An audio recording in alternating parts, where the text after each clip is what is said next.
The way you attract people determines the kind of people you attract. This is a thing that was said in my world long before I got into whiskey industry or even Wizard Academy. And it just was this idea that, that old press saying, which was any news is good news, or no news, or it was the any press is good press, right? That's what it was. Like, it didn't matter if it's bad press, you're famous now. And that, at a time in the world was real. Now it's very easy to get famous for doing terrible things on the internet or otherwise. But there is this sort of idea that just getting people through the door at any cost has an impact. And the way that you work with people and teach and talk determines the output of the kind of human beings that you work with. And what I mean by that is, if you have a training program, say in whiskey or wine, the way that you teach determines the output of the graduates. What you prioritize, what you say matters, how you structure the program. And I say that because if you have a program that is exclusively focused on facts, details, and memorization, then you attract and you output a very specific kind of person. A person who is rewarded for their preferences of knowing things and memorizing things, who's really good at knowing things and memorizing things, and then is going out into the world thinking that the point of education is knowing things and memorizing things. The Wine Somm program, hundreds of years of knowledge, and did a great job, by the way, an astounding job of taking hundreds of years of knowledge and forming a training program out of it in the 50s and 60s. Basically, it was their attempt to try to create a real training program instead of only depending on, apprenticeship style training, right? There just weren't enough, there were too many people wanting to know things, not enough people to apprentice, and so they got together with the Court of Master Sommeliers. This is really rough, sloppy history, right? I'm not a master wine somm.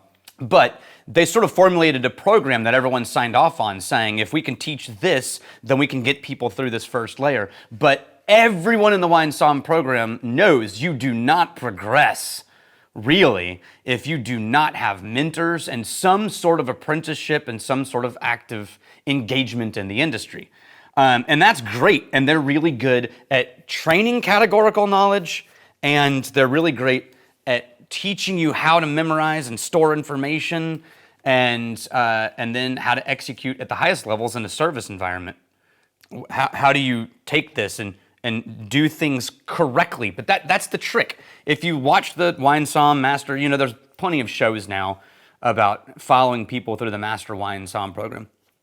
And if you watch how they train and what they teach and what they emphasize, it's about learning, studying, memorizing, and executing said information.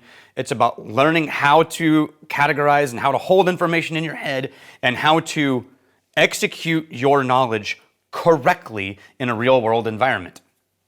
Correctly is a real important part of that sentence.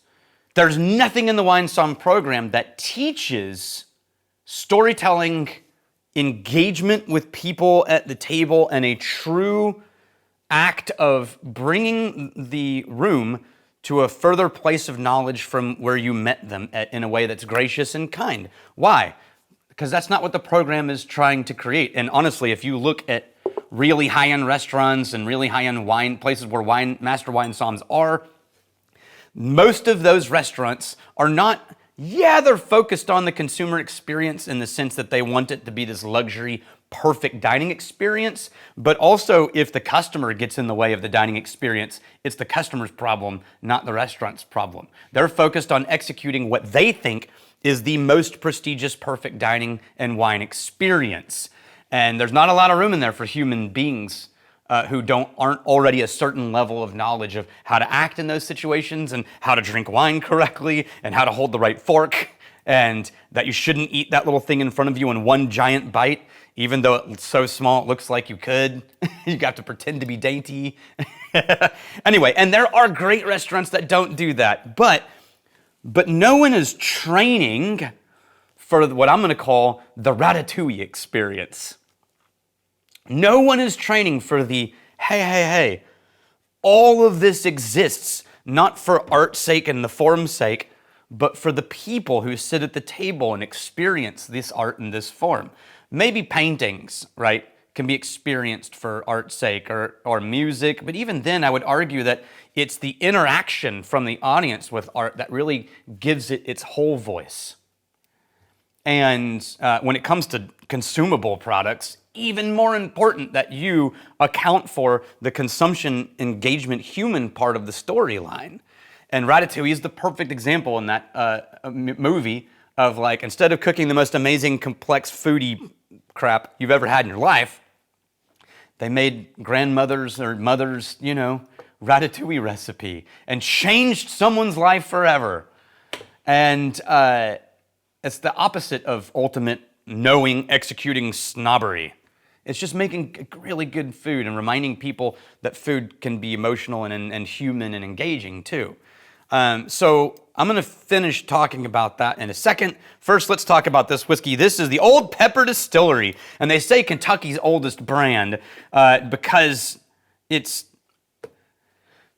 the original Colonel Pepper was one of the original big whiskey guys. He even got laws passed to allow bottling by the distillery. And, it was Old Forester who first had their whiskey sold by the bottle only and not in barrel. This was in an era where usually distilleries sold barrels to people, rectifiers or merchants, and then the rectifier or the merchant did things. And so with Old Forester, they sold their whiskey to rectifier. The rectifier bottled it, so you could only get Old Forester in the bottles after that point. So they were the first to have their whiskey in bottles, but Old Pepper, Colonel Pepper, James Pepper, was the first to get laws passed to allow the distillery to bottle their product. And then he started bottling his own product, and he initiated this stamp over the top. And the stamp that he talked about, if you don't see a stamp over the top that's been untampered with, you can't trust what's in the bottle.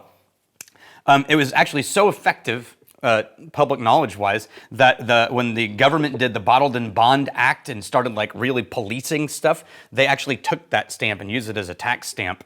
And the entire idea of it became part of one of the ways the government tracked things. Until recently, the distillery sort of went upside down, went dark, got revived in 2017? 2017 is when they started redistilling their own stuff. They were sourcing from MGP. There was another date that was 10 years before that, when basically an investor came in and bought it up and revived the entire distillery. It was originally Henry Clay, then Old Pepper, then it closed after World War II. I didn't give you any notes on the nose, did I? I'm just so enjoying the smell of this. This is, by the way, I wanted to do this one because it's a single malt, and that was really interesting. They have a bunch of other whiskeys, but I'm getting so distracted by the history of this distillery. This is 100% barley. New charred oak and a bottled in bond, really. Actually, not bottled in bond because it's not 4. I'm betting it's 3. But it is 100 proof. This is batch 6, if anyone is doing the math on what's in here. Oh, the distillery operated until 1967. There you go. I thought it was the 50s. It was the 60s. Okay. I'm looking, it's really weird. I'm getting I picked it up looking for single malt, and I'm not getting single malt. I'm getting new oak and grain. I don't know that on first glance I would have guessed this was a single malt. It might have just been. It's very simple. I think that's why I'm having a hard time picking out the grain impact. I think it's simple. It's vanilla, a little bit of fruit. Okay, now that it's opening just a little, I'm starting to get more of the actual barley. It does feel young.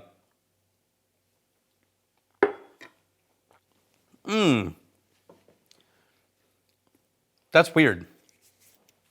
It's like a big vanilla explosion dense honey, and then it immediately re-taps into dusty barley funk with a little bit of a green note on the aftertaste that's kind of vegetal, but then it goes away really fast, and I'm left with just sweetness in the palate.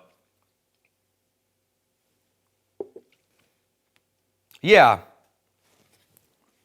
it is vegetal. There's an aftertaste in this that's vegetal, and what I mean is like snapped asparagus kind of. To me, that shows up when we were doing cuts in the tails of a cut, and it means that like you cut a little wide, not faulty. It just means that for that flavor to really get brought in and become a deep, complex note in the overall scheme of things, you really need time. Until then, it's going to sit as this outlier finishing note before it gets wrapped in. So a note like that, you get to your 6 and 7, and it starts to provide this real depth to a whiskey and a real intricate sort of weight to it instead of all light and sweetness and vanilla and barrel tannin. And so that leads me to think like in 3 or 4 years, I would really love to try what happens to that note. But right now, it stays kind of separate from the bulk of the vanillins. I'm gonna add a little water and talk about the programs again. Okay.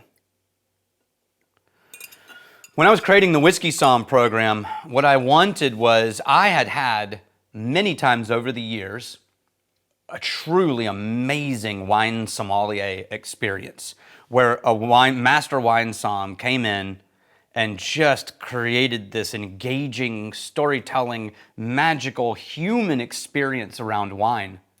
And it's what got me into the wine program in the first. I actually started into the wine somm program in the introduction program and then realized I didn't like wine as much as they did. That was kind of a problem. And so I stopped. But I'd also had even more experiences where someone with a little bit of wine knowledge was just a real asshole and just really wanted to make sure to put you in your place and let you know how much they knew and how little you knew, and they were looking for mistakes. And I thought for years, like, what are they teaching the wine somms? That maybe it's like they only teach the good storytelling part on the master level, but on the lower levels, it's just information. And that's why you get a bunch of people who think information is the point. And then the movie came out, and I got to see the whole thing. And I thought, oh no, the whole program is sort of teaching detailed facts and categorical studying and execution of knowledge in a practical environment, but in a very specific environment, and with the caveat that it must be correct and exactly like these rules. And I went, man, that creates a very specific and rewards a very specific kind of person. And I realized something, which was all the truly amazing wine somm experiences I had had. It was the wine somm that brought that to the table, not the program that was bringing that to the table. They brought themselves to this world-class program and managed to take in all that information and keep it human. And so when we built the whiskey program, I really wanted to create a program that had in its DNA the idea of taking people and teaching them facts and knowledge and execution and categorical deductive tasting, but also reminded them over and over and over that the point of this is human beings in connection and story. Human beings, connection, story is the number one point. And all the other education that we can give you and all the foundation we can give you are just tools for you to accomplish connection with other human beings and bringing them a little bit further on their journey. And we are still decades away from knowing if we truly achieved it. Our program is only 9 years old. We're, eighth of the age, or a tenth of the age, no, an eighth of the age of the wine somm program and of really any spirits education programs. We don't know. We'll know in 20 years when I'm probably no longer doing this.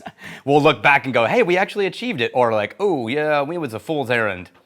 The people brought themselves, and that just is how that works. But we'll find out. I hope so, because I think that is the direction right now that a lot of education programs have started, and they're all doubling down on facts and data and information. And I would really love to see them start to include in their programs human being connection and story. And hopefully we can lead that charge, and you'll see it start to creep into that. The point of this is community. The point of all of this is people and community. That's it. Cheers to you. Hopefully you're interested in the idea of it. Feel free to join us in a whiskey psalm class if the idea interests you. Either way, I'm really glad you're here. Cheers. By the way, it didn't change it for the better. That's why I didn't talk about it. If you like my ranting about community versus facts, then this is the right place. Like and subscribe, that'll help out the channel.